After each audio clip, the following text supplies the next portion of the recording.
میں جس اسکول میں جاب کر رہی ہوں اسے پرائیویٹ کر دیا گیا ہے، میرا کیا بنے گا؟ میری کوالیفیکیشن ایم فل ہے لیکن میرے پاس تجربہ نہیں ہے، تو کیا میں اپلائی کر سکتا ہوں؟ کیا ہمیں حکومت کو کوئی رینٹ بھی ادا کرنا پڑے گا اگر ہمیں اسکول مل گیا تو؟ پیپ سے بلیک لسٹ کا کیا مطلب ہے؟ ایفیڈیوٹ کیسے بنے گا؟ ڈاکومنٹس کون کون سی سبمٹ کروانی ہیں؟ کیا اپلیکیشن کی کوئی فیس بھی ہے؟ پولیس کریکٹر سرٹیفکیٹ کہاں سے بنے گا؟ اپلیکیشن ہارڈ کاپی میں جمع کروانی ہے یا صرف آن لائن اپلائی کرنا ہے؟ یہ بھی تھے وہ تمام سوالات جو آپ نے میری کل کی ویڈیو میں میرے ایف بی پیج اور میرے یوٹیوب چینل پر پوچھے تھے۔ تو اس ویڈیو میں میں آپ کو ان تمام سوالات کے جواب دوں گا۔ آپ نے ویڈیو کو اینڈ تک دیکھنا ہے تاکہ آپ کو آپ کا پوچھا جانے والا سوال جو ہے وہ آپ کو سمجھ آ سکے، اور آپ کو اس سے ریلیٹڈ اور بھی کوئی سوال ذہن میں ہے تو وہ آپ مجھ سے پوچھ سکتے ہیں۔ تو ویڈیو کو اینڈ تک دیکھنا ہے۔ میں ہوں محمد شہزاد اور آپ دیکھ رہے ہیں میرا چینل ایکسٹریم نالج۔ اس سے پہلے اگر آپ نے میرا چینل سبسکرائب نہیں کیا تو چینل کو سبسکرائب کر لیجئے، بیل آئیکن کا بٹن بھی پریس کر دیجئے تاکہ میری ہر آنے والی نیو انفارمیشن آپ تک پہنچتی رہے۔ تو زاہد حامد صاحب لکھتے ہیں کہ اپلیکیشن ہارڈ کاپی میں جمع کروانی ہے یا صرف آن لائن اپلائی کرنا ہے؟ جی، تو میں نے اپنی پچھلی ویڈیو میں آپ کو بتا دیا تھا کہ نہ صرف آپ نے آن لائن اپلائی کرنا ہے بلکہ آپ نے اس کی ہارڈ کاپی بھی ریکوائرڈ ڈاکومنٹس کے ساتھ پیف کو بھیجنی ہے۔ ان ریکوائرڈ ڈاکومنٹس میں آپ نے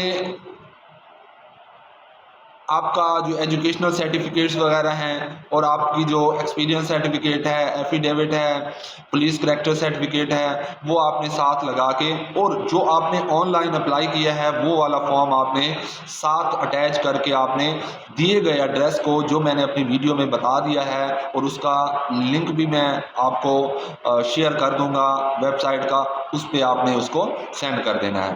اقرا احسن صاحبہ لکھتی ہیں کہ کیا اپلیکیشن کی کوئی فیس بھی ہے؟ جی، اپلیکیشن کی فیس بھی ہے، اور یہ اپلیکیشن کی فیس جو ہے وہ 10,000 ہے فار انڈیویجول اور انٹرپرینور گروپ کے لیے۔ انٹرپرینور گروپ اور انڈیویجول کے لیے 10,000 روپیز فیس ہے، پروسیسنگ فیس ہے، اور جو ایجوکیشن چین میں ہیں اور این جی اوز ہیں ان کے لیے جو پروسیسنگ فیس ہے وہ 50,000 روپیز ہے۔ 50,000 50,000 روپے جو ہے وہ پروسیسنگ فیس سبمٹ کروانی پڑے گی۔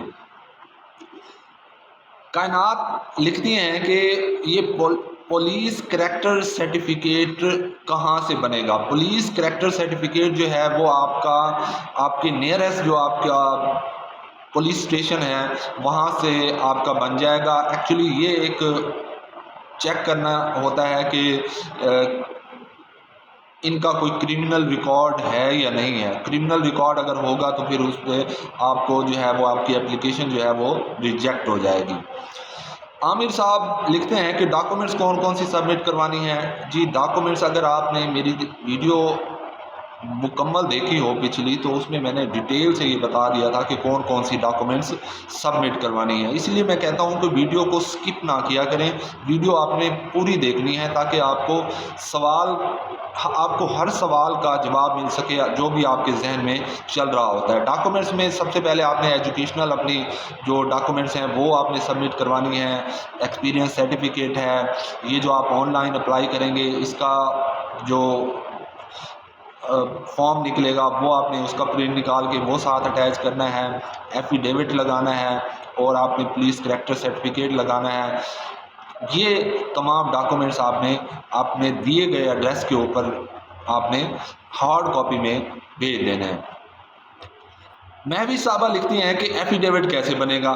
ایفیڈیوٹ آپ کی جو نیئرسٹ شاپ ہے، اسٹامپ فروش جو ہوتے ہیں، اسٹامپ بیچ رہے ہوتے ہیں، وہاں پہ اب ای اسٹامپ آ گیا ہے اب تو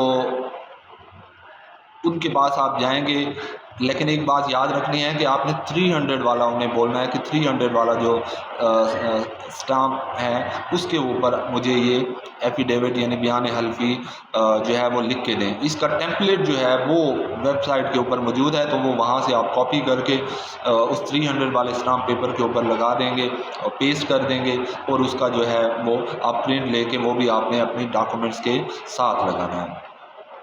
تو پیپ سے بلیک لسٹ کا کیا مطلب ہے؟ پیپ نے جن لوگوں کو آلریڈی پہلے بلیک لسٹ کیا ہوتا ہے کہ ان کو ہم نے کبھی زندگی میں کوئی بھی سکول الاٹ نہیں کرنا، تو ان میں اگر آپ کا نام ہے کوئی کرمنل ریکارڈ کی وجہ سے آپ کو بلیک لسٹ کیا گیا تھا، تو آپ اب بھی اپلائی نہیں کریں گے، آپ کی اپلیکیشن ریجیکٹ ہو جائے گی. تو طارق صاحب لکھتے ہیں کہ کیا فیڈرل والے بھی اپلائی کر سکتے ہیں؟ جی نہیں، فیڈرل والے اس میں اپلائی نہیں کر سکتے. اگر آپ فیڈرل یعنی اسلام آباد میں رہتے ہیں لیکن آپ کا ڈومیسائل جو ہے اور آپ کا CNIC جو ہے وہ آپ کا پنجاب کا ہے، تو پھر آپ اپلائی کر سکتے ہیں، ادروائز آپ اس پہ اپلائی نہیں کر سکتے. ہاں ایک ہے کہ آپ آؤٹ آف ڈسٹرکٹ اگر آپ جانا چاہتے ہیں، یعنی مظفر گڑھ میں جانا چاہتے ہیں اور آپ رہتے ملتان میں ہیں، تو آپ کیا کر سکتے ہیں کہ آپ مظفر گڑھ کے اسکول پہ اپلائی کر سکتے ہیں، لیکن ان میں میرٹ مارکس جو ہوں گے وہ آپ کو کم ملیں گے. تو سویرا لکھتی ہیں کہ میں جس اسکول میں جاب کر رہی ہوں اسے پرائیویٹ کر دیا گیا ہے، میرا کیا بنے گا؟ تو آپ کا کچھ نہیں بنے گا. آپ کو یا تو نیشنلائزیشن میں حکومت اپنی مرضی سے کسی بھی اسکول میں بھیج دے گی، یا پھر اس سے پہلے اگر ٹرانسفر اوپن ہو گئے تو آپ کو یہ آپشن دے دی جائے گی کہ آپ آن لائن اپلائی کریں، اور آن لائن اپلائی کرنے کے بعد آپ اپنے جو بھی ڈیزائرڈ آپ کا اسکول ہے جس میں آپ جانا چاہتے ہیں اس میں آپ اپلائی کریں، اور وہاں پہ آپ کو ٹرانسفر کر دیا جائے گا. لیکن جاب نہیں جانے والی آپ کی، یہ اس کی ٹینشن نہ لیں آپ. آصف صاحب لکھتے ہیں کہ میری کوالیفیکیشن MPhil ہے لیکن میرے پاس تجربہ نہیں ہے، کیا میں اپلائی کر سکتا ہوں؟ دیکھیں، جو مین ان کی ایلیجیبلٹی کرائیٹیریا میں بات ہے کہ ماسٹر ڈگری پلس 5 ایئر کا ایکسپیرینس آپ کا ہونا چاہیے، تدریسی تجربہ آپ کا ہونا چاہیے. ماسٹر ڈگری آپ اگر PhD بھی ہیں لیکن آپ کے پاس اگر 5 ایئر کا ایکسپیرینس نہیں ہے تو آپ اپلائی نہیں کر سکتے. اگر آپ MSc ہیں، MPhil ہیں اور آپ کے پاس 5 ایئر کا ایکسپیرینس بھی ہے تو پھر آپ اپلائی کر سکتے ہیں. بلکہ اس MPhil کے تو ایکسٹرا جو ہیں وہ 5 مارکس ہیں. اگر آپ میری ویڈیو دیکھیں گے تو میں نے میرٹ کیلکولیشن پوری بتائی ہے کہ کس طرح سے میرٹ بنے گا. تو اس کے 5 مارکس جو ہیں وہ ایکسٹرا ہیں، PhD کے بھی 5 مارکس ایکسٹرا ہیں.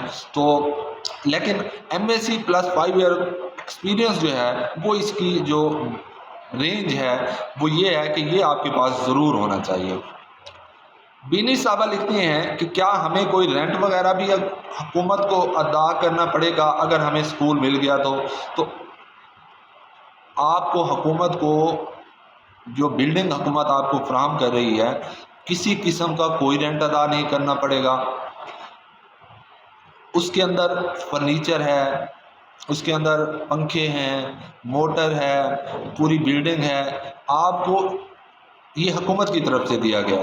آپ نے اس کے اوپر کسی بھی قسم کا کوئی بھی رینٹ ادا نہیں کرنا، کوئی بھی آپ کو پیسے دینے کی اماؤنٹ دینے کی ضرورت نہیں ہے. الٹا حکومت آپ کو پے کرے گی، وہ پر اسٹوڈنٹ آپ کو گورنمنٹ آپ کو پے کرے گی، جو انہوں نے اپنی رولز اینڈ ریگولیشنز میں لکھا ہوا ہے کہ پر اسٹوڈنٹ آپ کو اتنا اماؤنٹ دی جائے گی. تو جتنے آپ کے اسٹوڈنٹس ہوں گے اتنی آپ کو اماؤنٹ جو ہے وہ ہر منتھ جو ہے وہ آپ کو ادا کر دی جایا کرے گی.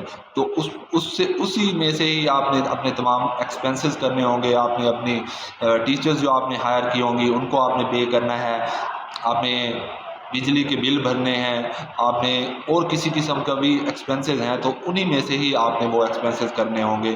لیکن یہ کنفرم ہے کہ آپ کو حکومت کو کسی بھی قسم کا کوئی رینٹ کوئی چارجز پے کرنے کی ضرورت نہیں ہے، لیکن پروسیسنگ فیس آپ نے پے کرنی ہے۔ پروسیسنگ فیس آپ نے جب آپ اپلیکیشن دے رہے ہیں صرف وہ آپ نے پے کرنی ہے۔ ایز این انڈیویجول کر رہے ہیں تو 10,000، ایز این انٹرپرینور گروپ کر رہے ہیں تو بھی 10,000، اور اگر آپ این جی او ہیں یا ایجوکیشن چین ہے آپ کی تو آپ کو 50,000 پروسیسنگ فیس سبمٹ کروانی پڑے گی۔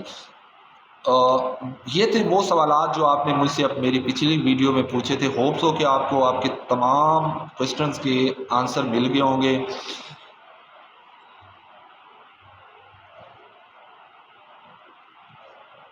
تھینک یو سو مچ۔ اللہ حافظ۔